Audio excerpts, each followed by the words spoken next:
Le 8 mai. En commençant ce journal, je craignais d'être diffus. Mais à présent, je suis heureux de m'être, dès le début, arrêté sur chaque détail. Car ce château, on sait que tout ce qu'on y voit et tout ce qui s'y passe est si étrange que je ne puis m'empêcher de me sentir mal à l'aise. Je voudrais en sortir sain et sauf, ou n'y être jamais venu. Il se peut que veillant ainsi chaque nuit mette mes nerfs à dure épreuve, et encore, s'il n'y avait que cela. Peut-être supporterais-je cette existence si au moins je pouvais parler à quelqu'un. Mais voilà, il n'y a absolument personne, à part les contes. Or, s'il faut dire le fond de ma pensée, j'ai bien peur d'être ici la seule âme qui vive. Oui, si l'on me permet d'exposer les faits tels qu'ils sont, cela m'aidera peut-être à les subir avec un peu plus de patience, à mettre un frein à mon imagination. Sinon, je suis perdu. Les faits tels qu'ils sont, ou du moins, tels qu'ils me semblent être.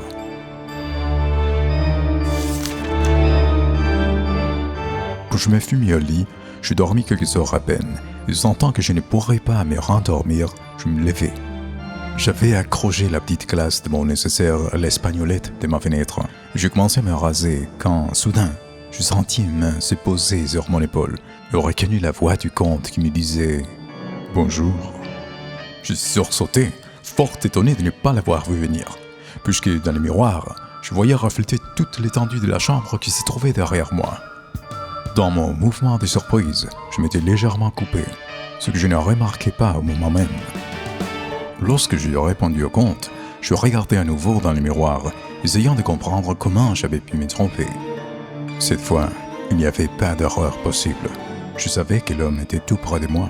Il me suffisait de tourner légèrement la tête pour le voir contre mon épaule. Et pourtant, son image n'était pas reproduite dans la glace. Toute la pièce derrière moi était reflétée dans le miroir. Mais il ne se trouvait qu'un seul homme, celui qui écrit ces lignes. Ce fait stupéfiant, venant s'ajouter à tant d'autres mystères, ne fit qu'accentuer la sensation de malaise que j'éprouve toujours lorsque le comte est là. Mais au même moment, je m'aperçus que je saignais un peu en menton. Posant mon rasoir, je tournai la tête à demi pour chercher des yeux un morceau de coton.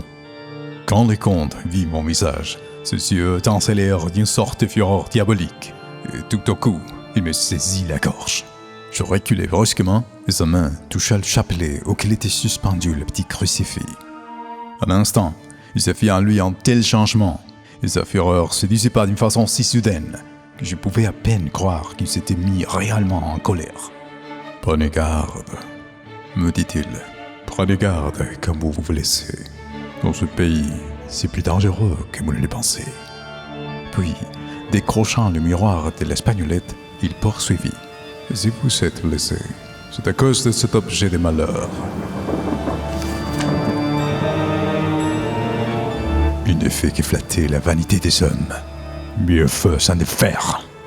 Il ouvrit la lourde fenêtre d'un seul geste de sa terrible main et jeta le miroir qui alla se briser en 1000 morceaux sur le pavé de la cour.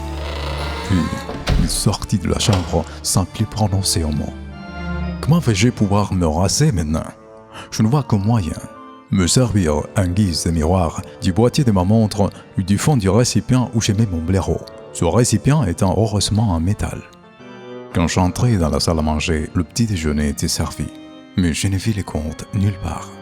Aussi bien, je déjeunais seul. Je n'ai pas encore vu les comtes manger ou boire. Quel homme singulier. Après mon repas, l'envie me prit d'aller à la découverte du château. Je me dirigeais vers l'escalier et près de là était ouverte la porte d'une chambre dont la fenêtre donnait sur le côté sud. De cet endroit, la vue splendide me permit de découvrir un vaste paysage. Le château est bâti sur le rebord même d'un précipice impressionnant. Une pierre que l'on jetterait d'une des fenêtres tomberait 1000 pieds plus bas sans avoir rien touché sur son parcours. Aussi loin que l'on puisse voir, c'est une véritable mer de cimes vertes d'arbres, entrecoupées çà et là lorsque s'ouvre un creux dans la montagne.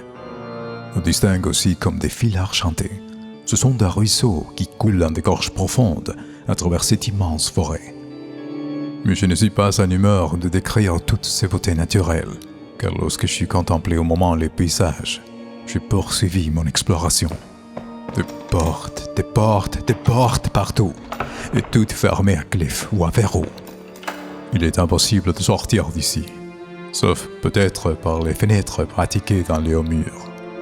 Le château est une véritable prison, et j'y suis prisonnier.